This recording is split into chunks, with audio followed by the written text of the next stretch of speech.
جو اونچا درجہ ہے یہ پھر ایمانیات کا ہے. یہ سب نیچے ہر سب چیزوں کو بائی پاس کر کے بتا دیا گیا کہ نہیں سب کا ایمان ہے. قرآن نے کہا کہ رحمان کے بندے تو یہ ہیں. پھر اس کے بعد اب یہ آیت آئی ہے صبر والی. اولئک یجزون الغرفۃ، آیت نمبر 75. یہ 63 سے 74 تک وہ ایٹریبیوٹس اور وہ صفات اور گن چلے تھے کہ رحمان کے بندے ہیں کون ایمان والے. کس طرح کے عمل ان کے ہوتے ہیں؟ ان سارے اعمال پر ڈٹے رہنا ہے، قائم رہنا ہے، ان پہ سے سلپ نہیں ہونا. کبھی غلطی ہو جائے تو فوراً پھر اصلاح کر لی.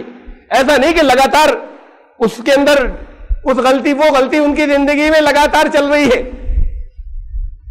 اولئک یجزون الغرفۃ بما صبروا، یہ چونکہ صبر کیا انہوں نے اس لیے پھر ان کے لیے بڑے اونچے بلند مقامات ہوں گے جزا اور ان کے بدلے کے طور پر.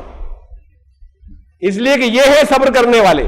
صبر کرنے نہیں، اس پر لگاتار قائم رہنے والے. یہ جو کچھ بتایا گیا ہے تو یہ زندگی بہت بڑا امتحان ہے. قائم رہنے والے، سلپ نہیں ہونے والے. کہیں غلطی ہو تو پھر فوراً توبہ کر لی اور آ گئے واپس. ان کے لیے کہا کہ ان کا استقبال ہوگا فرشتوں کے ذریعے. یلقون فیہا تحیۃ، ان جنتوں میں تحیۃ و سلامہ. تحیت لفظ جو ہے اس کا عربی میں مادہ ہے حی، بڑی ہے، اور یہ حی مانے زندہ. الحی القیوم، اللہ کی ذات زندہ حی، اس سے بنا یہ تحیت. تو یہ تحیت جو ہے اور اس کی جماعت التحیات، وہ جو پڑھتے ہیں آپ التحیات للہ. یہ مجھے بتانا بھی تھا، اس جگہ آ گیا تو یہی بتا رہا ہوں میں. اس کے بعد بتانا تھا وہ جو نماز ہوگی اس سے پہلے. آپ کے پاس بھی جو تقسیم ہوا وہ کہیں نماز کا ٹرانسلیشن کہیں تھا، وہاں سے کاپی ہو کر اور وہاں کمپوز ہو کر آپ کو ڈسٹریبیوٹ ہو گیا. میں نے کہا تھا 2-3 کریکشنز کراؤں گا. التحیات للہ والصلوات والطیبات، اس کا ٹرانسلیشن سب جگہ یہ کیا جاتا ہے کہ تمام قولی عبادتیں، قولی وہ جو منہ سے باتیں نکلتی ہیں، تمام مالی عبادتیں فائنینشیل، تمام قولی عبادتیں، تمام مالی عبادتیں اور تمام بدنی عبادتیں فزیکل اللہ کے لیے ہیں. التحیات للہ والصلوات والطیبات، یہ 4 ورڈز ہیں. ان کا ٹرانسلیشن سب جگہ یہ لکھا ہوتا ہے تمام قولی عبادتیں، تمام بدنی عبادتیں، تمام مالی عبادتیں اللہ کے لیے ہیں. ان چاروں میں سے ایک کا بھی ٹرانسلیشن قولی نہیں ہے، ایک ورڈ کا بھی. ان چاروں میں سے ایک ورڈ کا ٹرانسلیشن بھی بدنی یا فزیکل نہیں ہے. ان چاروں میں سے ایک ورڈ کا ٹرانسلیشن مالی نہیں ہے. ان چاروں میں سے ایک کا بھی ٹرانسلیشن عبادت نہیں ہے. کیسے ہمارے یہاں یہ ٹرانسلیشن پریویل کیا مجھے نہیں معلوم. یہ التحیات، یہ لفظ تحیت یہاں آیا اس آیت کے اندر، جس میں زندگی ہو، زندگی کی صلاحیت. اب وہاں جنت میں زندگی ہوگی، فرشتے استقبال کریں گے. آ گیا تمہارا جو زندگی جو تمہاری رہنی ہے، اب اصلی زندگی میں آ گئے تم. زندگی بخش قوتیں تمہارے لیے اس کی دعا کر رہے ہیں فرشتے آ کر. تحیات، یہ اس کی جمع ہے تحیت کی. یہاں تو نہیں لکھتے قولی یا بدنی یا مالی عبادت، اس کے ترجمے میں قرآن کا لفظ ہے، اس کے جمع ہے تحیات. والصلوات، یہ صلوات قرآن کا لفظ ہے. بہت سی باقی سب جگہ اللہ کی طرف سے صلوات بندوں کے اوپر قرآن شریف میں رحمتیں، وہاں پر ترجمہ رحمتیں. جب اللہ کی طرف سے صلوات ہے تو رحمتیں اس کا ترجمہ ہوتا ہے. قرآن کا لفظ ہے، جگہ جگہ یہ ترجمہ ہوتا ہے والصلوات. طیبات، پاکیزگیاں، پوترتائیں، کلیئر ترجمہ ہے. طیب پاک کو کہتے ہیں. تینوں لفظ قرآن کے ہیں. اللہ کے لیے ہے کا مطلب اللہ کو تو ضرورت نہیں کسی چیز کی. ان کی سورس اللہ ہے، ان کا منبع اللہ ہے، ان کا شروط اللہ ہے. تو تمام زندگی بخش صلاحیتیں زندگی التحیات للہ ہے. زندگی دینے والی ساری قوتیں، صلاحیتیں، والصلوات اور ساری رحمتیں، والطیبات اور ساری پوترتائیں، پاکیزگیاں اس کی سورس اللہ ہے، وہاں سے ملتی ہیں. بس یہ کریکشن التحیات میں اتنا یاد رکھیے گا. ابھی نماز کا جو ترجمہ آپ نے یاد کیا ہوگا، پچھلی رات کو بتایا تھا، آج اس کا میں نے یہاں پر اس تحیت لفظ آ گیا اس وجہ سے بتایا. تحیت مانے زندگی، حیات، یہ دعائے حیات، زندگی کی دعا اور سلامتی. اس کے ساتھ فرشتے ان کا استقبال کریں گے کہ اب تمہاری زندگی، اصلی زندگی ہو گئی شروع. اور پھر قرآن کہتا ہے کہ آپس کی پھوٹ یہ صبر کے خلاف ہے. اگر پھوٹ میں شامل ہوئے, کسی نے بہت نقصان پہنچایا, آپ نے اس نقصان کی کوشش کر کے تھوڑی سی تدبیر کر لی کہ نقصان نہیں پہنچے, تو یہ تو دوسری بات ہے. لیکن دل میں بغض آ گیا, اب نقصان پہنچانے کے اپنے پلان بن رہے ادھر سے, تو یہ انتشار ہے, یہ پھوٹ ہے, یہ صبر کے خلاف ہے. سورہ انفال آیت نمبر 46, سورہ نمبر 8 آیت نمبر 46, وَأَطِیعُوا اللَّهَ وَرَسُولَهُ وَلَا تَنَازَعُوا, اللہ اور رسول کی دیکھو اطاعت کرنا, آپس میں تنازع نہیں ہو, آپس میں بڑے ڈسپیوٹس جس میں پھوٹ پڑ جاتی ہے وہ نہ ہو. فَتَفْشَلُوا, پھر بزدل ہو جاؤ گے, ہمتیں ختم ہو جائیں گی. لوگ مل کر جب ساتھ ہوتے ہیں تو پاور بنتے ہیں, جب کوئی ساتھ دینے والا نہیں ہوتا, اپنے ہی ٹانگ کھینچنے والے ہیں, تو ہر طرف سے خطرہ ہوتا ہے. وَتَذْهَبَ رِيحُكُمْ, پھر تمہاری ہوا ختم ہو جائے گی, تمہاری ریپوٹیشن ختم ہو جائے گی, تمہاری ہوا نکل جائے گی. اس کے بعد یہ لفظ آ رہا ہے صبر کا, وَاصْبِرُوا, پھر اس راستے پہ قائم رہنا, ڈگمگانا مت. یہ پھوٹ آئی, صبر گیا. تو جو صبر کرنے والے ہیں وہ کسی کے خلاف بغض نہیں رکھتے, ان کے خلاف پلان نہیں بناتے. کسی نے اگر نقصان پہنچایا تو زیادہ سے زیادہ نقصان سے بچنے کی تدبیر کر لی اپنی, لیکن کوشش کرتے پھوٹ نہیں پڑے, اور اس راستے پر باقی رہتے. شیطان چاہے جتنا اکسائے, قرآن نے کہا کہ بڑا اونچا مقام ہے یہ. وَإِمَّا يَنزَغَنَّكَ مِنَ الشَّيْطَانِ نَزْغٌ, سورہ نمبر 41 میں ہے یہ. وَإِمَّا يَنزَغَنَّكَ مِنَ الشَّيْطَانِ نَزْغٌ, شیطان اکسائے گا اپنی خاص اکساہٹوں کے ذریعے. اس کا بہت بڑا یہ آرٹ ہے, قرآن کہہ رہا ہے کہ وہ پرووک کرے گا شیطان, کہ اس نے تو کہیں جھوٹی ہوں گی کہیں سچی ہوں گی, کہ اس نے تو یہ ہمارے خلاف محاذ بنا رکھا ہے. اب یہ شیطان اکسائے گا کچھ, اب تو تمہیں کرنا چاہیے جا کر کچھ. فَاسْتَعِذْ بِاللَّهِ, وہ اللہ کی پناہ چاہتے ہیں. اس کے بعد فرمایا کہ اس کے بارے میں یہ فرمایا کہ برائی کا اسی سے پہلے, اکساہٹ سے پہلے کہا یہ برائی اور بھلائی جو ہے برابر نہیں ہوتی. وَلَا تَسْتَوِي الْحَسَنَةُ وَلَا السَّيِّئَةُ اِدْفَعْ بِالَّتِي هِيَ أَحْسَنُ, برائی کو بھلائی سے دفع کرنا. اور پھر یہ بھی کہا کہ یہ ہر ایک کے بس کی بات نہیں ہے. وَمَا يُلَقَّاهَا إِلَّا الَّذِينَ صَبَرُوا, صبر کرنے والے جو ہیں صرف وہ باقی وہ ٹکے رہتے ہیں بس, اور کسی کے بس کی بات نہیں ہے کہ برائی کوئی کیے جا رہا ہے اور ہم اس کا جواب بھلائی سے دے دیں.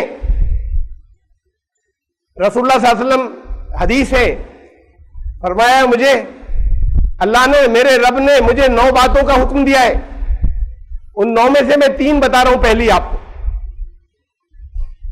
کہا جو مجھ سے کٹے میں اس سے جڑوں, جو مجھے نہ دے میں اسے دوں,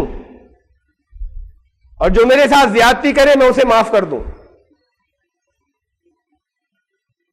قرآن نے کہا کہ یہ بھلائی سے جواب دینا ہے, لیکن یہ ہر ایک کے بس کی بات نہیں ہے. وَمَا يُلَقَّاهَا إِلَّا الَّذِينَ صَبَرُوا, صرف وہ لوگ جو صبر کر کے مقام کے اوپر ہیں بس وہ کر سکتے ہیں. تو صبر وہ نہیں ہے جو گردن ڈالے بیٹھے, صبر وہ جو ثابت قدم رہتے ہیں, جو ڈٹے رہتے ہیں, یہ صرف انہیں نصیب ہو سکتا ہے. وَمَا يُلَقَّاهَا إِلَّا ذُو حَظٍّ عَظِيمٍ, یہ بڑے نصیب کی بات ہے. کہا یہ نصیبوں والوں کی بات ہے, ان کے علاوہ کسی کو حاصل نہیں ہوگی یہ صبر کا مقام. اور اس کے بعد فرمایا وَاصْبِرُوا, اس مقام پر یہ جو پر قائم رہنا, اللہ کی اطاعت کرے, اور یہ پھوٹ مت پڑنے دینا, تم پھوٹ میں شامل مت ہونا. ان اللہ مع الصابرین, جگہ جگہ تغرے لگا لیتے ہیں نا لوگ گھر میں, ان اللہ مع الصابرین, ترجمہ کیا ہے؟ بے شک اللہ صبر کرنے والوں کے ساتھ ہے. ماں مانے ساتھ, اللہ صبر کرنے والوں کے ساتھ ہے. ہمارے استاد مولانا شمس الدین عثمانی رحمۃ اللہ علیہ اس کا ترجمہ کرتے تھے. وہ ترجمہ کرتے کیا مطلب, مفہوم اپنی کیفیات میں بہت سی آیات کا جو کچھ وہ بتاتے تھے, بہت سی ہیں. کہتے تھے اس کا مطلب یہ ہے کہ صبر کرنے والوں کا انعام خود اللہ ہے. ماں صابرین, ماں امن ساتھ, وہ ساتھ میں، اب کیا بچا تمہیں کیا چاہیے؟ تو سب کچھ تو آ گیا، وہ تو ہر چیز کا مالک ہے. تو صبر کرنے والوں کا انعام خود اللہ بن جاتا ہے. لے مطلب یہ اس کا ان اللہ مع الصابرین. اور یہ تو بتا دیا کہ ایمان لانے کا دعویٰ کرو گے وَلَنَبْلُوَنَّكُمْ بِشَيْءٍ مِّنَ الْخَوْفِ وَالْجُوعِ وَنَقْصٍ مِّنَ الْأَمْوَالِ وَالْأَنفُسِ وَالثَّمَرَاتِ. طرح طرح سے آزمائش ہوگی، ہر طرح کی. اس میں فائنینشیل لاسز کے اندر بھی ہوں گے، اس کے اندر فاقوں کی نوبت بھی آ جائے گی، اس میں خطرات بھی آئیں گے، خوف کی چیزیں بھی آئیں گی، جان و مال کے، آمدنیوں کے، انکم کے. وَنَقْصٍ مِّنَ الْأَمْوَالِ وَالْأَنفُسِ وَالثَّمَرَاتِ وَبَشِّرِ الصَّابِرِينَ. بشارت دے دو، خوشخبری دے دو جو لوگ ڈٹے رہنے والے، صابرین صبر کرنے والوں کو دینا بشارت. امتحان یہ سب آئیں گے جو ان سب سے پاس ہو کر گزر جائیں. یہ کہا یہ لام واللہ نبلونکم، یہ پہلا لام پہ جو زبر ہے اس کے معنی لازماً یہ ہو کر رہے گا، یہ ہونا ہے. یہ پروبیبلٹی نہیں کہ کہیں آئے گا کہیں نہیں آئے گا. جو ایمان والے ان کا امتحان ان تمام چیزوں کے ذریعے تو ہوگا. پھر جو ڈٹے رہنے والے ہیں جو اس میں سے گزر جائیں ان کو دے دینا بشارت.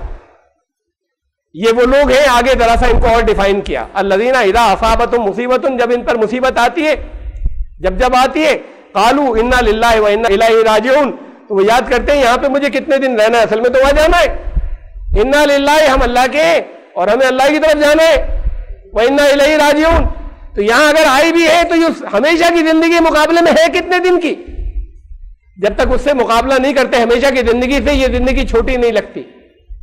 کوئی چیز اپنے آپ میں نہ چھوٹی ہوتی ہے نہ بڑی، دوسرے کے مقابلے میں چھوٹی ہوتی ہے یا بڑی ہوتی ہے.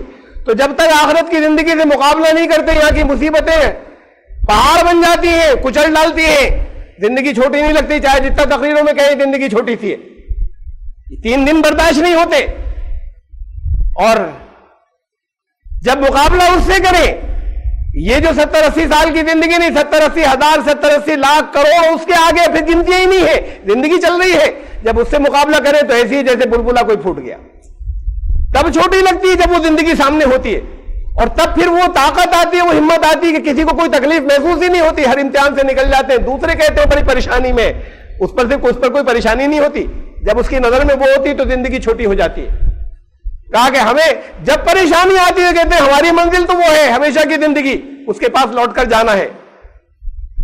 اور پھر مجھے اس پر بھی یاد آیا کہ وہ استاد ہمارے کہتے تھے اس کی جو مفہوم کہتے تھے جانتے اس کا مطلب کیا ہے؟ انا للہ و انا الیہ راجعون. کوئی پریشانی آئی، کچھ مال کھو گیا، چوری ہو گئی، پیسے جیب کٹ گئی، تو کھٹ سے کہتے ہیں نا، جو قرآن نے کہا بھئی کوئی پریشانی آئے تو کہنا انا للہ و انا الیہ راجعون. انا للہ فوراً منہ سے نکلتا ہے، ہر ایک کے نہیں نکلتا، لیکن اکثر لوگ جو ہے فوراً انا للہ و انا الیہ، خالی کسی کی موت پر نہیں کہا جاتا. کوئی نقصان جیسے ہی ہوا تھا رے انا للہ و انا الیہ راجعون، یہ کیا ہوا؟ کہتے تھے جانتے ہو کیا ہے؟ یہ تو بڑی گھبراہٹ کا جملہ ہو گیا نا، بڑی فکر کا، پریشانی کا. کہتے تھے اس کا مطلب یہ کہ سامان تو پہنچ گیا، ہم بھی آنے والے ہیں. اللہ کیا اکٹھا، ارے ہمیں وہی آنا ہے نا، یہاں سے گیا اللہ نے لے لیا، وہاں ملے گا. تو جب کوئی کہا اس کا مطلب یہ ہوتا ہے کہ اس کا مفہوم یہ ہے کہ ایمان والا شکر ادا کرے، سامان پہنچ گیا، ہم بھی آنے والے ہیں. یہ ٹرانسپورٹیشن ہو گیا، پہلے سے جو پہنچا دیا گیا، اب ہم آگے لے لیں گے. تو یہ وہ چیزیں جن سے گزارا جائے گا. قرآن کہتا ہے لازمی طور پر صبر کرنے والوں کو بشارت دے دو. وہ آخرت کی زندگی کو ہمیشہ نظر میں رکھتے ہیں، ان کو یہ تکلیفیں محسوس نہیں ہوتی، اس لیے بشارت دے دو. وہ گزر جائیں گے امتحان سے، وہی گزریں گے جو صبر کرنے والے ہیں، باقی لوگ ڈراپ کر جائیں گے بیچ میں. یہ اتنا سخت راستہ ہمارے بس کا نہیں ہے. کہتے ہیں ایمان ہے. یہ صبر، یہاں تک میں نے صبر کے بارے میں کچھ چیزیں رکھی ہیں. اس کے مقابلے میں کچھ کم ہے جو آگے والے حصہ ہے. شکر کے بارے میں یہ نہیں کہتا جو لوگوں کو ہم لوگ جو کچھ کہتے ہیں وہ نہیں ہے، وہ شکر ہے. شکریہ ہم لوگ جانتے ہیں کسے کہتے ہیں، لیکن تھوڑا سا اور اس سے آگے بھی ہے. جتنا ہم جانتے ہیں اس سے کچھ آگے بھی ہے. سب سے پہلی چیز تو اسے سمجھ لیں کہ خالی زبان سے کہنے کی چیز نہیں ہوتی شکر. آپ کسی سے کہہ دیں تھینک یو، دل میں ذرا سا بھی احساس نہیں ہے شکریہ کا. زبان سے کہہ دیا تو وہ دھوکہ کھا جائے گا کہ صاحب ہمارے بڑے احسان مند ہو گئے. آپ کے دل میں ذرا بھی کوئی جذبہ نہیں تھا، منہ سے کہہ دیا تھا آپ نے، وہ خوش ہو گئے. انہیں معلوم نہیں تھا دل کے اندر کی، کوئی جھانک کر نہیں دیکھ سکتے. جو دلوں کو کے حال کو جانتا ہے اس کے سامنے اگر بیٹھے ہوئے آپ الحمدللہ الحمدللہ الحمدللہ الحمدللہ کی تسبیح پڑھے چلے جا رہے ہیں، وہ تسبیح بھی اصل میں میں تو بتایا آپ کو، تسبیح جو ہماری زبان میں کہلاتی ہے، لگاتار اللہ تیرا شکر اللہ تیرا شکر، ہر بات کے اوپر منہ سے نکل رہا اللہ تیرا شکر، دل میں کچھ نہیں آیا جذبات شکریہ کے، تو وہ تو دل کا حال جانتا ہے. یہ یہاں والے دھوکہ کھا جاتے ہیں، وہ دھوکہ نہیں کھائے گا. یہ کیفیات دل میں ہونا چاہیے، زبان سے چاہے نکلے چاہے نہ نکلے، نکلے پر اچھی بات ہے، اس شکر کا اظہار ہو، نہ نکلے دل میں کیفیت ہونی چاہیے تھینک فلنس کی، تب شکریہ ہوا ورنہ نہیں ہوا. اتنی بات ساتھ میں اور سمجھ لیں، ورنہ شکریہ تو جانتے ہیں آپ، کچھ چیزیں اور ہیں اس کے ساتھ. یہ قرآن شریف میں شکر کے مقابلے میں آیا ہے، اور میں نے آپ کو بتایا تھا کہ کسی لفظ کے بھی معنی جاننے کے لیے قرآن نے کس کس مفہوم میں استعمال کیا ہے، کس چیز کے اپوزٹ آیا ہے، وہ اگر ہم جان لیں تو اس کا الٹا کفر کا الٹا شکر ہے، کفر کے مقابلے میں آیا ہے. ایک جگہ نہیں بہت سی جگہوں پر آیا ہے، اس میں سے ایک یہ وَاشْكُرُوا لِي وَلَا تَكْفُرُونَ، شکر ادا کرنا کفر مت کرنا. اب ترجمہ سب یہ کرتے ہیں ناشکری مت کرنا، یہاں پہ کفر کا. ابھی آپ وہی رکھیے جو عربی کا لفظ ہے، میرا شکر ادا کرو کفر مت کرنا. تو شکر کفر کا الٹا ہے اور کفر شکر کا الٹا ہے. تو یہاں ناشکری مت کرنا ترجمہ اس لیے کرتے ہیں کہ بھئی شکر کا الٹا ناشکری ہوتا ہے، تو اس جگہ کفر کا مطلب ناشکری. لیکن اس سے ہمیں کفر کے معنی بھی معلوم ہوتے ہیں کہ شکر کا الٹا ہے، ایک معنی یہ بھی ہے، صرف یہی نہیں ہے. اور اس سے ہمیں جو کفر کے جو معنی ہے اس کا الٹا شکر ہوگا، کفر کے جو بھی معنی اس کا الٹا شکر ہوگا. پھر کفر کے معنی کیا کیا ہیں؟ 3 میننگز ہیں کفر کے، جو لٹرل میننگ ہے، لفظی معنی کفر کے 3 ہیں. سب سے پہلا ہے نہیں ماننا یا منع کرنا یا انکار کرنا. کفر کے معنی انکار کرنا یا کفر کے معنی نہیں ماننا یا کفر کے معنی منع کرنا. اسلام کا انکار کر رہا ہے کافر ہو گیا، نہیں مان رہا ہے، انکار کر رہا ہے، منع کر رہا ہے، تو یہ کفر کے پہلے معنی ہیں. تو شکر کے معنی کیا ہوئے؟ شکر کے معنی ہوئے نعمت کا اقرار، انکار نہیں. انکار کفر ہے، نعمت کا اقرار، اس کا احساس اور اقرار، یہ پہلے معنی، پہلے میننگ ہوئے. کفر کے دوسرے معنی ہے معنی چھپانا. کافر معنی چھپانے والا، ایک یہ میننگ ہے کفر. تو پھر شکر کے معنی کیا ہوئے؟ اس کے الٹے، نعمت کی قدر جو ہے وہ چھپا کر نہیں رکھے گا، ظاہر کرے گا، وہ ہے شکر کرنے والا. مثلا قرآن سب سے بڑی نعمت ہے تو اسے چھپائے گا نہیں، پھیلائے گا، ظاہر کرے گا نعمت، یہ قدر ہے اس کی. اور تیسرے معنی ہے اس کے ناشکری، تو وہ تو الٹا اس کا شکر اپنی جگہ پر ہے ہی، وہ تو معنی اسی کی وجہ سے. تو اس لیے ان دو معنوں کو اور شامل کر لیجئے شکریہ میں قرآن کے، کہ یہ 2 میننگ شکر کے اور ہیں، نعمت کا احساس اور اقرار. اور دوسری بات کسی بھی نعمت کی قدردانی، اس کو ظاہر کرنا، چھپانا نہیں کہ ہم قدردان ہیں. وہ ظاہر ہو، آپ کے عمل سے ظاہر ہو، عمل سے ظاہر. میں مثال اس کی دے رہا ہوں، آپ نے کسی کو ایک فلاور ویس، ایک گلدان پریزنٹ کیا، اس کی قدر کیا ہے؟ تھینک یو تو کہہ دیا، شکریہ کہہ دیا آپ نے. اس کی قدر یہ ہے کہ آپ اپنے کمرے میں یا اپنے ڈرائنگ روم میں اسے کسی جگہ پہ، اچھی جگہ پہ سجا دیجئے، یہ اس کی قدردانی ہوئی. اسے آپ نے لپیٹ کر کہیں اگر رکھ دیا تو بھی قدر نہیں کر رہے، اس کی قدر نہیں کر رہے ہیں، لے کر آپ نے رکھ دیا ہے اسے ایک طرف. قدر یہ ہے کہ اس کا صحیح استعمال کریں. اچھا استعمال کیا ہے؟ یہ صحیح استعمال ہے. اب وہ جو فلاور ویس ہے، وہ جو گلدان آپ نے کسی کو پریزنٹ کیا، ایک دن گھر گئے تو دیکھا کہ اس کے اندر پانی لے کے واش روم لیٹرین جا رہے تھے پانی بھر کے. ارے بھئی اپنے ضرورت میں استعمال کر رہے ہیں نا، لپیٹ کے نہیں رکھ دیا ہے، اور سچ مچ ان کی ضرورت ہے وہ، اور پانی بھر کے لے جایا جا سکتا ہے اس میں، اور وہاں واش روم میں پانی لے جانا بھی ضرورت تھی، تو آپ نے دیا تو ضرورت میں استعمال کر رہے ہیں، لیکن وہ اس کی قدر نہیں ہوئی. ناقدری ہوئی، یہ جگہ نہیں تھی اس کے استعمال کی. اگر آپ نے دیکھا منہ سے کچھ نہیں کہے لیکن زندگی میں آئندہ کچھ نہیں دیں گے اسے، ایک دفعہ تو دیا تھا، آئندہ کبھی کچھ نہیں دیں گے، یہ ناقدری ہوئی. اس کا نعمت کا صحیح استعمال، یہ قدردانی ہوتی ہے، شکریہ ہوتا ہے. خالی منہ سے کہنا شکریہ نہیں ہوتا. دین نعمت ہے، قرآن نعمت ہے، اس کا صحیح استعمال ہو. صحیح استعمال جو ہے یہ اس کی قدردانی ہے، اس کا شکریہ ہے. ایک دو چیزیں اور ہیں جو قرآن نے جہاں پر یہ شکر لفظ استعمال کیا انہیں بھی جان لی، ورنہ شکر آپ جانتے ہیں. جیسے میں نے کہا بس تھوڑا سا اور ساتھ میں جاننا تھا. وہ شکریہ دل میں ہو، نعمت کی صحیح قدردانی ہو، یہ چیزیں بھی اس میں شامل ہیں. وحی کا پیغام پہنچانا اور غلط انجام سے ڈرانے کا حق ادا کر دینا کا یہ شکر میں شامل ہے. قرآن کے غلط انجام سے ڈرا دو تب تم نے اس کا شکریہ ادا کیا جو اللہ نے تمہارے پاس بھیجا تھا، اور تم اسے رکھے بیٹھے رہے اور تم نے غلط انجام سے نہیں ڈرا ہے تو یہ شکریہ ادا نہیں کیا اس کا. یہ قرآن شریف کے اندر 34 35 36 3 آیتوں کے اندر سورہ قمر میں، سورہ القمر، حضرت لوط کی قوم کا ذکر ہو رہا ہے. انا ارسلنا علیہم حاصبا الا آل لوط، ان کے اوپر کنکریاں بھری ہوئی آندھی بھیجی زبردست، سوائے صرف اس سے حضرت لوط کے گھر والے بچے، ان کی اولادیں. نجیناہم بسحر، صبح ہونے ہی والی تھی، صبح ہونے کے قریب ہم نے ان کو بچا لیا تھا. باقی سب سارے کے سارے لوگ اس کی لپیٹ میں آ گئے ان کی قوم کے. نعمت من عندنا، ہماری طرف سے یہ ایک نعمت تھی. کذالک نجزی من شکر، ہم ایسا بدلہ دیتے ہیں شکر کرنے والوں کو. اب شکر کیا تھا حضرت لوط نے، یہ آگے آ رہا ہے. حضرت لوط نے شکر ادا کیا تھا تو ہم نے بچایا انہیں، اور ہم یہ اس نعمت، یہ جو ہماری طرف سے نعمت کی تھی اس کی انہوں نے قدر کی تھی، شکریہ ادا کیا تھا. کیسے کیا تھا؟ تو اس کے بعد کہا کہ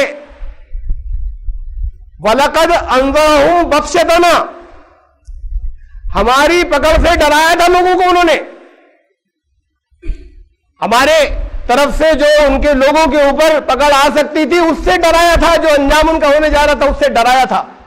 اللہ کی طرف سے ان کے پاس جو وحی آئی تھی اس میں موجود تھا کہ تم نہیں بچو گے اگر یہ نہیں کیا تو انہوں نے ڈرایا تھا، اس سے یہ قدر تھی، یہ شکریہ ادا کیا تھا. تو جو ڈرانے کا اللہ کے عذاب سے صحیح حق ادا کر دے، یہ بھی اللہ کی طرف سے آنے والے کلام کا شکریہ ہے. یہ چند باتیں میں اور رکھ رہا ہوں جہاں قرآن نے استعمال کیا شکریہ کو. ہم جو کچھ بھی کر رہے ہیں اس کے اوپر پھول گئے تو شکریہ نہیں ہوا، یہ تکبر کے خلاف ہے، غرور کے خلاف ہے. کہیں انا آ گئی تو شکریہ نہیں ہوا، کہیں اہنکار آ گیا تو شکریہ نہیں ہوا، بلکہ انکساری اور ونمرتا گرہن کرنا یہ شکریہ ہے. جو صلاحیتیں اللہ نے دی اس کا شکریہ ہے. اس کے اوپر کسی جگہ بھی یہ احساس ہوا کہ میں سپیریئر، تو پھر وہ شکریہ گیا، اس لیے کہ تمہارا کب تھا، یہ تو اللہ کی دی ہوئی تھی، اللہ کی عطا تھی، یہ تمہارا تھا کب. سیکنڈوں لگتے ہیں لوگوں کو، کل تک اچھے تھے آج ہارٹ اٹیک ہو گیا پڑے ہوئے، بالکل ٹھیک تھے کل پیرالائسس کا اٹیک ہو گیا پڑے، بول بھی نہیں چاہتے لوگ، بول بھی ٹھیک سے نہیں پا رہے، لوگ آس پاس سے گزر رہے ہیں بالکل ویجیٹیبل بنے پڑے ہوئے.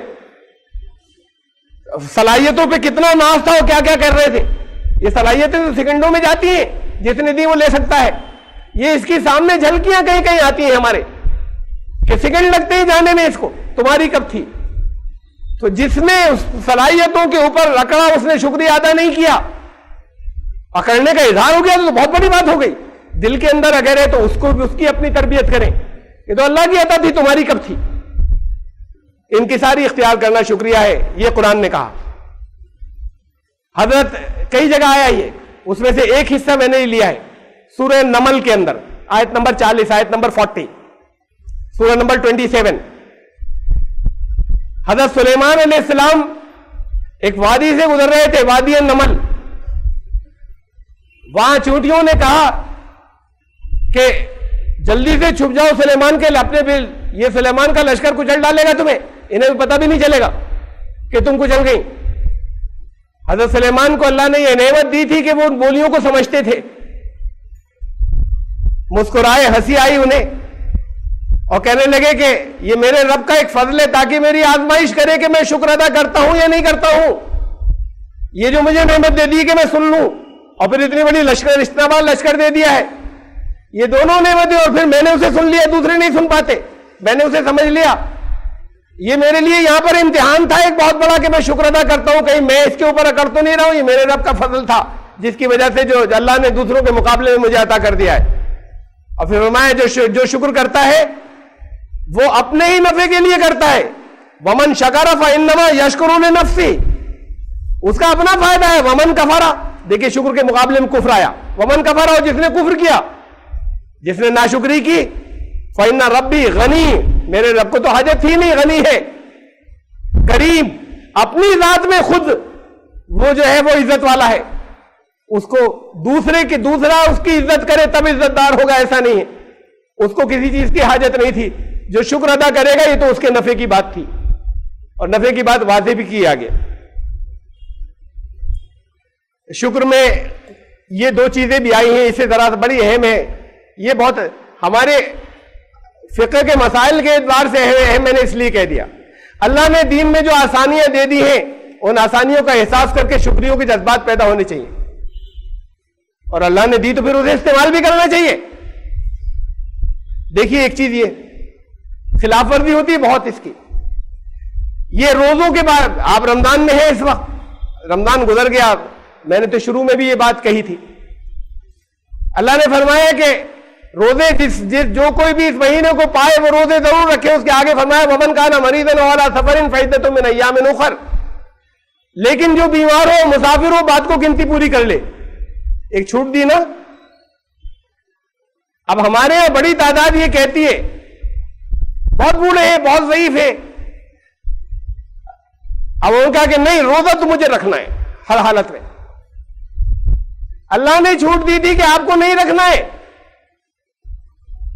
آپ چیلنج کر رہے ہیں اللہ کو، نہیں چاہیے آپ کی چھوٹ، یہ چیلنج ہوا، یہ غلط ہے، یہ دین کی اسپرٹ کے خلاف ہے، روزے ان کے لیے نہیں تھے، یہ بوڑھوں کی بات نہیں، ضعیف کی بات نہیں، بیمار کی، آپ کو لوز موشن ہو گئے، بہت صحت مند تھے، اب آپ نے کہا میں گزار ہی لوں گا، میں رکھوں گا، چیلنج کر رہے ہیں آپ، اللہ نے چھوٹ دی تھی، نہیں چاہیے آپ کی چھوٹ،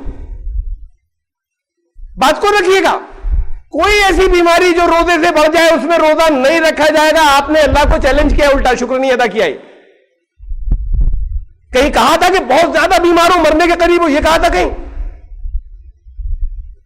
روزہ نہیں ہے ان لوگوں کے لیے جو مریض ہے ہی نہیں، ان کے لیے صحت مند لوگوں کے لیے ہے کہ وہ ان کو ایک جہاد کے لیے تیار کرنا تھا، مریضوں کو نہیں تیار، جب وہ ٹھیک ہو جائے تب ان کو کیا جائے گا، تو پھر ان کے لیے نہیں تھا، کہا جب صحت مند ہو جائے تب رکھ لیں، اور اگر نہیں ہوتے تو پھر فدیہ دیں گے اس کے بدلے، یہ بھی بتایا اس میں۔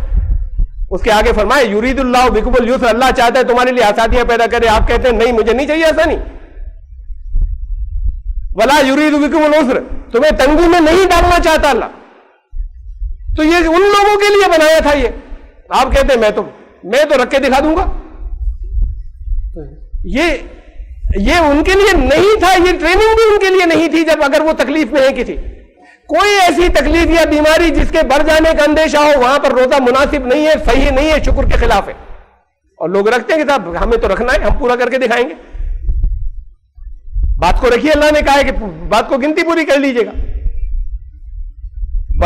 اور کہا کہ اللہ نے یہ آسانی تاکہ گنتی پوری کر لو، اور اس میں درمیان میں اور اسے میں نے چھوڑ دیا شکریہ والا حصہ لیا، وَلَعَلَّكُمْ تَشْكُرُونَ، تمہیں تاکہ شکر ادا کرنا آ جائے کہ اللہ نے ہمارے لیے سہولت رکھی تھی، اللہ ہماری تکلیف نہیں چاہتا تھا، تمہارے اندر شکر کے جذبات پیدا ہوں۔ کیا شکر کے جذبات پیدا ہوں گے جب اگلے دن آپ جو ہے وہ پھر کہیں انجیکشن لگوا رہے ہیں، کہیں پڑے ہوئے ہیں، کہیں سانسیں لے رہے ہیں، کہیں 6-7 لوگ آپ کو لے کر جا رہے ہیں، تو شکر کیسا پیدا ہوگا کہ اللہ نے یہاں پر یہ ہمارے لیے اس وقت ہمارے لیے سہولت کر دی، سہولت نہیں کر دی ہوتی تو ہمیں رکھنا پڑتا، اللہ نے سہولت دی ہمیں، تو اس سے شکریہ کے جذبات پیدا ہونے چاہیے، وَلَعَلَّكُمْ تَشْكُرُونَ، تاکہ تمہیں شکر ادا کرنا آ جائے، اس لیے اللہ نے تمہارے لیے آسانیاں، صحت مند لوگوں کو طرح طرح سے رکھا ہے کہ ان کو ٹریننگ دینی ہے، ان کو تیار کرنا ہے، یہ بھی بہت ان کی فائدے کے لیے بات تھی، بہت فائدے ہیں۔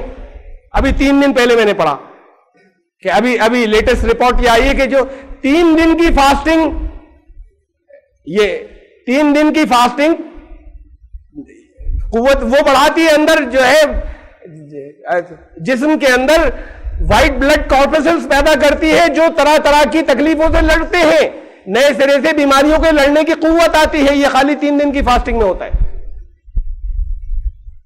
کہا کہ یہ صحت مند لوگوں کے لیے بھی اس نے مزید کچھ انتظام رکھے تھے کہ تمہارے اندر کنٹرول، سیلف کنٹرول آ جائے، اس کے باوجود فائدہ بھی چل رہا ہے، نفع بھی چل رہا ہے، بیمار کا نفع نہیں چل رہا ہے، نہ وہ تیار کیا جا سکتا ہے، اس کے لیے وہ تو اور ڈھہ جائے گا۔ تمہیں شکریہ ادا کرنا آ جائے اللہ کی سہولت کے اوپر۔ دیکھیے ایک جگہ اور ہے، وضو کے مسائل بتائے، اس کے بعد کہا وضو کی ترکیب بتائی، جب ہو تو پہلے وضو کر لینا یا نماز پڑھنے جانا ہو تو۔ اس نے کیا کیا فرائض ہے ان کا بیان کیا کہ ہاتھ دھونا ہے، منہ دھونا ہے، پورے چہرہ دھونا ہے، ہاتھ دھونے، مسح کرنا ہے اور پاؤں دھونے۔ اس کے بعد کہا ہے اگر پانی نہ ملے فلم تجدوا ماء فتیمموا صعیدا طیبا، پاک مٹی کا رخ کرنا، فامسحوا بوجوہکم وایدیکم منہ، طریقہ ترکیب بتائی، اپنے چہروں اور ہاتھ جو ہے ان کا تیمم ہوگا۔ ما یرید اللہ لیجعل علیکم من حرج، اللہ یہ نہیں چاہتا کہ تمہیں تکلیف و مشکلات میں ڈالے، تو پھر کیجئے تیمم جہاں پر پانی نہیں مل رہا ہے۔ اب اس میں بڑے بڑے سخت مسائل مختلف فقہ کے اندر آ گئے کہ ہر قیمت پر یہاں نہیں ہوگا، ابھی تیمم کر لیجئے، نہیں یہاں نہیں، اتنی دور جا کر ملے گا، نماز کے لیے اگر 5 منٹ پہلے امید ہے کہ ہم پہنچ جائیں گے تو اب تیمم حرام ہوگا، کہاں ہے یہ سب اپنے اوپر سختی کے مسائل بنائے ہیں۔ اب کہا کہ پانی نہیں مل رہا تیمم کر لو، اسے کہا کہ اللہ تمہارے لیے آسانی چاہتا ہے، لیطہرکم، جی اللہ یہ چاہتا ہے کہ تمہیں پاک کر دے، ولیتم نعمتہ، اپنی نعمتیں تمہارے اوپر پوری کرے، لعلکم تشکرون، تمہیں شکر ادا کرنا آ جائے، اس کی سہولتیں لو جو اللہ نے رکھی ہے اپنے لیے۔ سخت لاز مت بناؤ، بنی اسرائیل نے بنائے تھے اور پھر پھنس گئے۔ ان کے فقہ کے والوں نے جو کچھ ان کے پاس وحی آئی تھی، ان کے فقہ والوں نے سختیوں کے قانون بناتے چلے گئے، لاتے چلے گئے، پھر وہ عمل نہیں کر پائے اور پھر اس کے بعد گناہ گار ہو گئے جب عمل نہیں کر پائے۔ آگے اللہ نے جب آسانیاں دی ہیں تو آسانیاں لینا جہاں پر دی، اور پھر اس سے تمہیں شکر کرنا آئے گا، لعلکم تشکرون، کہ اللہ نے ہمارے لیے آسان رکھا ہے۔ جب رسول اللہ صلی اللہ علیہ وسلم کی مشہور سنت ہے، بہت مشہور سنت ہے، کہ جب 2 جائز کاموں میں جب چوائس دی جاتی تھی، چوائس نہیں تو جب اللہ نے کہا وہ کرنا ہے ہمیں، جائز لفظ ضروری ہے، 2 جائز کاموں میں جب چوائس دی جاتی تھی، اختیار دیا جاتا تھا تو آسان لیتے تھے۔ یہ رسول اللہ صاحب کی مشہور سنت ہے۔ آپ سے زیادہ کون مشکلات کو فیس کرنے والا ہے کہ مشکلات کو فیس کرنے کے لیے تیار رہنے والا، لیکن جب چوائس دیتی تھی تو آسانی اختیار فرماتے تھے کہ اللہ نے اختیار دے دیا، میں آسان لوں گا، یہاں پر اپنے اوپر زبردستی سختی مت لا دیں، یہ دین کی اسپرٹ کے خلاف ہے، تمہیں شکریہ ادا کرنا آئے گا۔ سختی لا دو گے، اللہ نے آسانی دی وہیں پر ہے کہ جہاں پر تم تکلیف بہت پریشانی میں پھنس جاؤ گے اگر تم نے آسانی کو لیا نہیں تو، اور اس پر شکر ادا کرو کہ اللہ اپنے احکامات کی وضاحت فرما دیتا ہے، کلیئر کر دیتا ہے، واضح کر دیتا ہے اس اپنے کلام کے اندر۔ تم سے اب ایک جگہ ایک مثال ہے، یہ جو تم فضول قسمیں کھا لیتے ہو، یہ نیت نہیں ہوتی، فرمایا اس کا مواخذہ نہیں ہوگا، پکڑ نہیں ہوگی، لیکن تم نے ارادے کے اعتبار سے کوئی قسم کھائی ہے، پکی پختہ بات کہی ہے، تو پھر اس کا حساب دینا پڑے گا اگر غلط ہو گئی بات۔ پھر قسم کا کفارہ ہے اگر غلط ہو گئی تو، قسم کھائی تھی ارادے سے، اس پر تو وہ تو معاف کر دے گا اللہ، ارادہ نہیں تھا، اور تم نے فضول، ایسے نہیں کہنا چاہیے فضول اور لغو چیزیں تو منع ہے دین میں، لیکن بہرحال ہوئی تو اس کا پکڑ اس کی نہیں ہوگی۔ جو ارادتاً کھائی اس کا کفارہ ہے، میں نے اسے چھوڑ دیا، یا کفارہ کیا ہے، آیت کے اس حصے کو تفصیلات کو چھوڑ دیا، 10 مسکینوں کو کھانا کھلانا، یا انہیں کپڑا پہنانا، یا ایک غلام آزاد کرنا، یا 3 روزے رکھنا۔ فرمایا آگے کذالک یبین اللہ لکم آیاتی لعلکم تشکرون، اللہ کلیئر کر دیتا ہے ساری چیزوں کو، بہت واضح کر دیتا ہے تمہارے لیے، ورنہ بڑی پریشانی کے اندر پھنس جاؤ۔ اس کا شکریہ ادا کرنا کہ اللہ کے دین میں ہر بات کی وضاحت ہے۔ پھر گنجلکیں اتنے کیوں ہیں، پھر اتنے اختلافات بہت سی چیزوں میں کیوں ہیں؟ اللہ کی طرف سے تو بہت کلیئر ہو جاتی ہیں باتیں، وضاحت، اس کا شکریہ ادا کرنا ہے۔ کچھ کہیں بہت سی جگہوں پہ کہیں ناشکری ہوئی، جہاں پر پھر اتنی گنجلکیں اور اختلافات بہت سی چیزوں میں ہو گئے۔ اور پھر میں اس کی تفصیل میں نہیں جا رہا، یہ جملے جو میں نے چند ابھی کہے ہیں، لیکن غور کرنے کی باتیں ہیں۔ شکر کو کہا حکمت ہے، اور قرآن نے حکمت کے لیے کہا وَمَن یُؤْتِ الْحِکْمَةَ فَقَدْ أُوتِیَ خَیْرًا کَثِیرًا، بڑی زبردست بھلائی مل گئی جسے اللہ نے حکمت دے دی۔ یؤتِ الحکمۃ من یشاء، اللہ جسے چاہتا ہے حکمت عطا فرماتا ہے، اور بڑی زبردست بھلائی ملی جسے حکمت مل گئی۔ کہا شکر حکمت ہے، اس لیے کہ اس میں اپنا ہی فائدہ ہے۔ ایک بہت سی جگہ مثال ہے، ایک مثال دے رہا ہوں، وَلَقَدْ آتَيْنَا لُقْمَانَ الْحِکْمَةَ أَنِ اشْكُرْ لِلَّهِ، سورہ لقمان میں آیت نمبر 12، اللہ نے لقمان کو حکمت عطا فرمائی تھی، اور وہ حکمت یہ تھی کہ شکریہ ادا کرنا۔ یہ حکمت تھی. یہ لقمان حکیم کہلاتے ہیں نا, مشہور ہے لقمان حکیم. حکیم اس لیے کہتے ہیں حکمت دی تھی وہ حکیم, یہ دوائیوں والے حکیم نہیں. اللہ نے حکمت عطا فرمائی تھی, اور حکمت یہ تھی کہ وہ شکریہ ادا کرتے تھے, اس لیے بہت بہت بڑھ گئے وہ. اور اللہ نے اپنے کلام میں ذکر کیا ان کا, کہیں یہ نہیں کہا کہ نبی یا رسول تھے, ہمیں نہیں معلوم تھے یا نہیں تھے, لیکن کہا اللہ نے حکمت ادا کی تھی. اور حکمت یہ تھی کہ شکر. اس کے بعد پھر آگے کا حصہ جو ہے وہ اللہ نے خود ایک اصول بیان فرمایا, وَمَن يَشْكُرْ فَإِنَّمَا يَشْكُرُ لِنَفْسِهِ, جس نے شکریہ ادا کیا وہ اس کا بہت بھلا ہے, اپنے فائدے کے لیے کر رہا ہے وہ. وَمَن كَفَرَ, پھر کفر آ گیا اس کے مقابلے میں شکر کے. یہاں مطلب ہوگا ناشکری, اور جس نے نہیں شکریہ ادا کیا یا ناشکری کر بیٹھا, نعمت کی قدر نہیں کی, فَإِنَّ اللَّهَ غَنِيٌّ حَمِيدٌ, تو اللہ کو تو ضرورت تھی نہیں, اور اللہ کو اپنی حمد بھی نہیں کروانی تھی, اپنی ذات میں خود ہی وہ حمد والا ہے, اس کو نہیں کرانی تھی. تمہارا اپنا فائدہ تھا. ایک جگہ بتایا کیا فائدہ تھا, وہ ہم یہاں پر ہر رات کو بتاتے ہیں نا. یہاں فرمایا وَإِذْ تَأَذَّنَ رَبُّكُمْ, اللہ نے یہ قانون بنا دیا, یہ اعلان فرما دیا تمہارے رب نے, لَإِن شَكَرْتُمْ لَأَزِيدَنَّكُمْ, اگر تم نے شکریہ ادا کیا لازماً. لیکن شکریہ خالی زبانی نہیں جو آپ یہاں کرتے ہیں, شکریہ کی کیفیت پیدا ہونی چاہیے دل میں. ابھی نہیں ہوئی تو پریکٹس کر لیجئے, بات کو ذرا سا رک کرو. کہا اللہ کا وعدہ ہے, اللہ کا وعدہ غلط نہیں ہوتا. وَمَنْ أَوْفَىٰ بِعَهْدِهِ مِنَ اللَّهِ, اللہ سے بڑھ کر وعدہ وفا کرنے والا کون ہے. کہا لازماً بڑھاؤں گا, لازماً نعمتیں بڑھیں گی اگر شکریہ ادا کیا. لیکن خالی شکریہ الحمدللہ نہیں ہے, خالی شکریہ یہ بھی نہیں ہے کہ آپ نے کہا سبحان اللہ والحمدللہ, یہ زبان سے کہہ رہے, دل میں کیفیت اگر شکریہ کی پیدا ہو گئی ہے, کسی نعمت کرو یاد, ایسی کوشش کرو کہ اس کے جذبات دل میں پیدا ہو جائے. اللہ نے کہا نعمت بڑھ جائے گی, لازماً بڑھے گی, بڑھ سکتی کا سوال نہیں. اور یہ ٹکڑا میں نہیں پڑھواتا ہوں یہاں پر, یہ بعد والا حصہ ہے, یہ آج آیا ہے, اسے ذرا سے سن لیجئے. یہاں پہ جو ایک شکریہ کی نماز کے اندر جس میں یہ پہلا حصہ لیتے ہیں, بعد والا میں نے روک دیا ہے کہ کم سے کم زبان سے ہماری اس لیے کہ ہو جاتی ہے نا شکریہ ہم سے, اب ہمیں اللہ کو حوالہ دے کہ اللہ آپ کے. لیکن آپ سن لیجئے اس کے لیے اب کہ ساتھ میں یہ بھی کہا ہے وَلَئِن كَفَرْتُمْ, اگر کی ناشکری, ان عذابی لشدید, میرا عذاب بھی بڑا سخت ہے, میری پکڑ بھی بڑی سخت ہے. شکریہ ادا کیا لازماً بڑھاؤں گا, ناشکری کی تو لازماً میرا عذاب آ جائے گا تمہارے اوپر. وہ عذاب ضروری نہیں, عذاب خالی جہنم کو نہیں کہتے, عذاب خالی یہاں پر ہلاک ہو گئے سب اسی کو نہیں کہتے. زندگی جو ہے وہ تڑپ تڑپ کر گزرے گی, چیزیں چھن جائیں گی, نعمتیں. کہا کہ میرا عذاب ساتھ میں لگا ہوا ہے, بڑا شدید عذاب ہے. تو اگر ناشکری کی, یہ دونوں باتیں یہ بوتھ ویز ہے, خالی اتنا ہی نہیں کہ شکریہ دے کے لازماً بڑھے گا, یہ بھی کہ اگر ناشکری کی تو پکڑ بھی بڑی سخت ہے میری, یہ یاد رکھنا. یہ شکریہ سے متعلق تھی چند باتیں. توکل کے معنی پہ ہمارے پھر یہاں پر یہ ہے کہ تھوڑا سا غلط فہمی توکل کے معنوں میں. توکل کے معنی یہاں ہمارے یہاں یہ لیے آتے ہیں اللہ پہ توکل کرو, یعنی خود کوئی کوشش مت کرو, چھوڑ دیا اللہ پر. توکل کے معنی کمپلیٹ ہوتے ہیں اسے کہ تمہیں جتنا تم کر سکتے ہو کوشش, اللہ کے قانون ہیں, وہ قانون اللہ کے غیر متبدل ہیں, انچینجبل ہیں, وہ قانون اللہ کے اپریورتنیہ ہیں, اس میں تبدیلی نہیں ہوگی, یہ خود اللہ نے بتایا.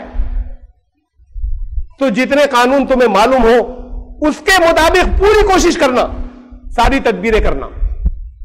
لیکن پھر بہت سے ایسے وہ آئیں گے جہاں تمہارا بس نہیں چلے گا, جہاں اب آپ نے ساری احتیاطیں کر لی, کسی جگہ جانا تھا, اس جگہ جانے کے لیے آپ نے بائک سے جانا تھا, ہیلمٹ بھی لگائے, احتیاط کی بات تھی کہ ہیلمٹ لگائیں, باہر جانا تھا, بہت تیز نہیں چلائیں, غلط طریقے سے نہیں بولے, رانگ سائڈ پر نہیں جائیں, یہ سب قانون تھے. آپ نے سارے قانون کی پوری پابندی کی.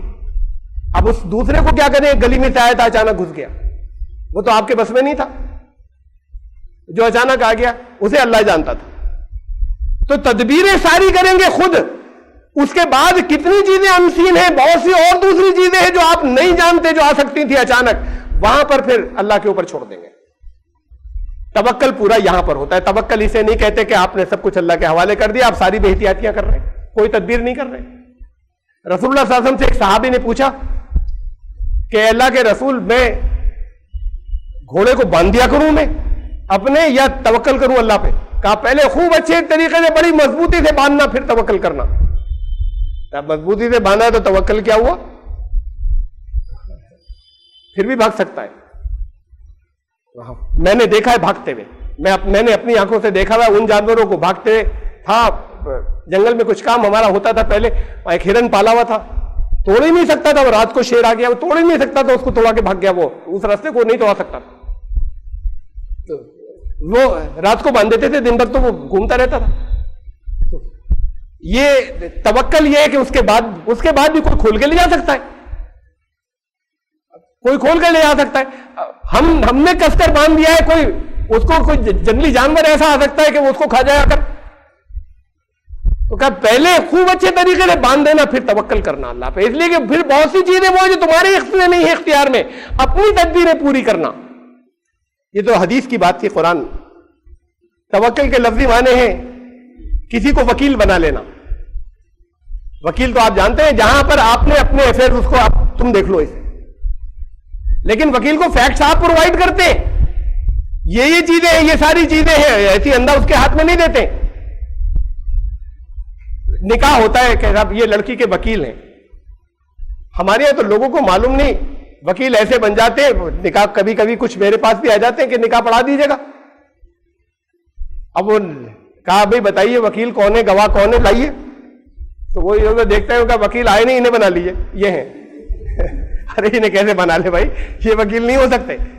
وکیل کا مطلب یہ ہوتا ہے کہ جس لڑکی سے کسی نے جا کر اذن لیا ہے، اور خالی اتنا ہی نہیں، 2 گواہوں نے سنا ہے، وہ گواہ ہوتے ایسے نہیں ہوتا کہ اچھا یہ نہیں رہنا ان کو لکھ لیجیے وکیل. تو وکیل کا مطلب یہ کہ وہ جا کر لڑکی کہ تمہیں، ان کو وکیل کا کام یہ کہ بتائے گا کہ فلاں سے تمہارا نکاح ہونا ہے، اتنے مہر پر ہونا ہے، تمہیں پسند ہے، منظور ہے یا نہیں ہے. لڑکی نے جب منظور کہہ دیا، اور اس کے بعد یہ ایک بات، یہ دوسری بات ساتھ میں، وہ گواہوں نے سن لیا، اور دوسری بات یہ ساتھ میں کہ اس نے پاور آف اٹارنی دی، زبانی دی، چاہے لکھ کر نہیں دی، پاور آف اٹارنی کہ تم نے مجھے وکیل بنایا کہ میں تمہارا نکاح کر دوں. ہاں تم نے ہاں تو کہہ دی، لیکن اب میں کراؤں گا تمہارا نکاح، یہ تم نے اختیار دیا یا نہیں دیا، یہ وکیل بنانا ہے. یہ دونوں باتیں پوری ہوں گی تو وکیل ہے، ورنہ وہ کاغذ پہ 2 کے نام وکیل لکھا دیتے ہیں، اور ایک کا نام وکیل اور 2 گواہوں کا لکھا دیتے ہیں. وہ نہیں آئے تو انہوں نے کہا ان کا لکھ لیجیے.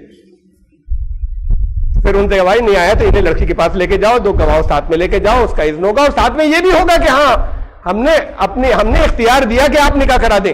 یہ بھی ساتھ میں، یہ پارٹ بھی ضروری ہے. لوگ مطلب اس کا نہیں جانتے، نکاح ہو جاتے ہیں وکیل اور گواہوں کے. تو وکیل کے کا مطلب یہ ہے کہ اس کو اپنی چیزیں پرووائڈ تو خود کی ہیں، اپنے آپ کوئی وکیل نہیں بن گیا، اللہ کو وکیل بنایا اپنا. قرآن شریف میں جگہ جگہ ہے کہ اس سے بڑھ کر وکیل، اس سے اچھا وکیل تمہارا کون. اس کے قانون پر پورا عمل کرو، اس کے بعد اپنا معاملہ اس کے سپرد کر دو. تم کر دو گے تو بنایا، نہیں کیا تو نہیں بنایا. معاملہ کسی کے سپرد کر دینا اور ذمہ داری جہاں تک ممکن ہو اس کے انچینجبل، جو چینج نہیں ہو سکتا، بلن تجد لسنت اللہ تبدیلا، اللہ کے قانون میں تم تبدیلی نہیں پاؤ گے. اس قانون پر بھروسہ کرو، اس کے مطابق اپنا عمل کرو، اس کے مطابق اپنی ایفرٹس ہو، اس کے بعد اس کی رحمت پر بھروسہ.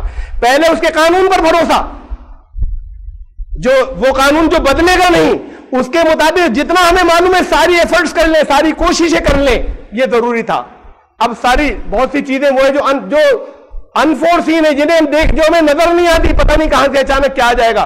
ساری چیزیں، سارے قانون ہمیں معلوم بھی نہیں ہے. اس کے بعد وہ باقی حصے میں اس کی رحمت پر بھروسہ. تو توکل کے مطلب بھروسہ، لیکن بھروسہ اس طریقے سے پورا ہوتا ہے تب توکل ہوتا ہے. خالی ایسے ہی اپنی آنکھیں بند، تو پھر اللہ کی طرف سے اللہ کے قانون معلوم ہے، وہ کوششیں آپ نے کی نہیں ہے، کہا اللہ پہ توکل کیا ہے، تو اللہ پہ توکل کریں گے. تکیے کے نیچے نوٹ نہیں ملیں گے، کوئی وظیفہ پڑھنے سے بھی نہیں ملیں گے. لوگ چڑھ دیتے، کوئی وظیفے پڑھنے سے نہ خزانے ملیں گے، نہ وظیفے پڑھنے سے تکیے کے نیچے روز نوٹ ملا پڑیں گے. عملیات کی کتابوں میں ملے گا، آپ کو تکیے کے نیچے نہیں ملے گا. کوشش کریں گے، جتنی کوشش اس کے لیے جو قانون ہے وہ سارے پورے کریں گے. اس کے بعد بھی صحیح سب کچھ کیا تھا، پھر لاس ہو سکتا ہے، اس لیے کہ بہت سی وہ چیزیں جو آپ کی نظر پر نہیں تھیں، وہاں توکل ہے.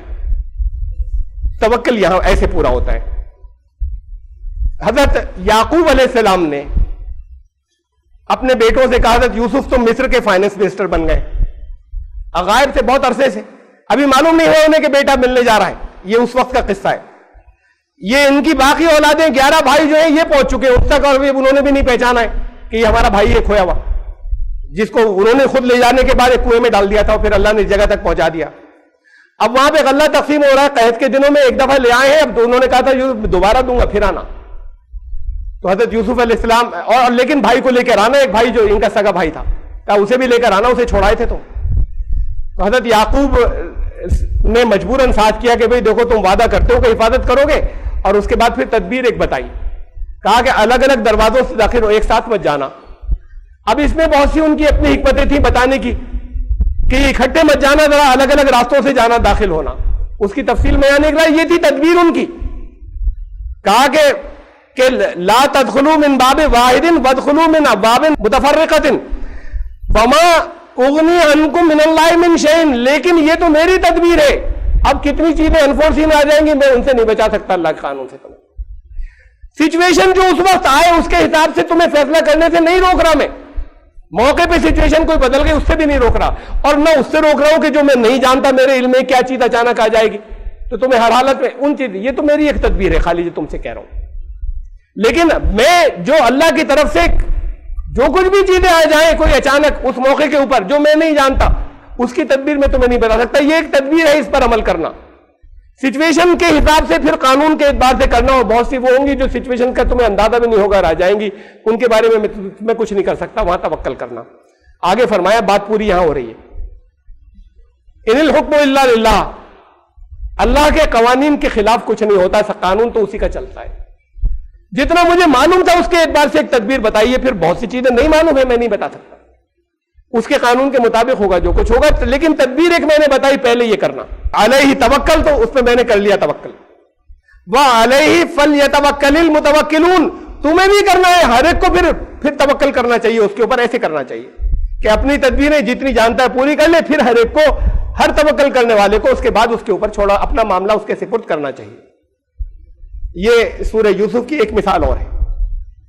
سورہ آل عمران کی مثالیں، حکم دیا کہ مشورہ کرنا، امیر کو حکم دیا، رسول اللہ صلی اللہ علیہ وسلم کو حکم دیا کہ تمہیں مشورہ کرنا لوگوں سے، کرتے تھے مشورے، جنگ بدر بھائی، جنگ تمام اہم معاملات میں کرتے تھے، جو اہم معاملات میں مشوروں سے کام چلانا، کسی حکومت کا امام ہو، مسلمانوں کا امام ہو، اس کے لیے بھی یہی حکم ہے، کسی آرگنائزیشن کا امیر ہو اس کے لیے بھی، اس کے بعد فرمایا کہ مشورے کرنا، فَإِذَا عَزَمْتَ، مشورے پہ عمل کرنا ضروری نہیں ہے، اب اس لیے کہ مشورے ہر ایک کے الگ الگ ہیں، بہت سے لوگوں کے الگ الگ ہیں، بہت سی باتیں اس کے علم میں ہیں، مشورہ دینے والوں کا علم میں نہیں ہے، اب یہ وہ پہلو بھی آ گئے اس کے سامنے، جو چیزیں تھی وہ پہلو بھی سامنے آ گئے، اس کے بعد جو تم نے طے کر لیا، جس کا عزم کر لیا، فَتَوَكَّلْ عَلَى اللَّهِ، وہ تو تدبیر تھی کہ بہت سی چیزیں تمہاری نظر پر نہیں ہوں گی، بہت سے لوگوں سے تم تک آ جائیں گی،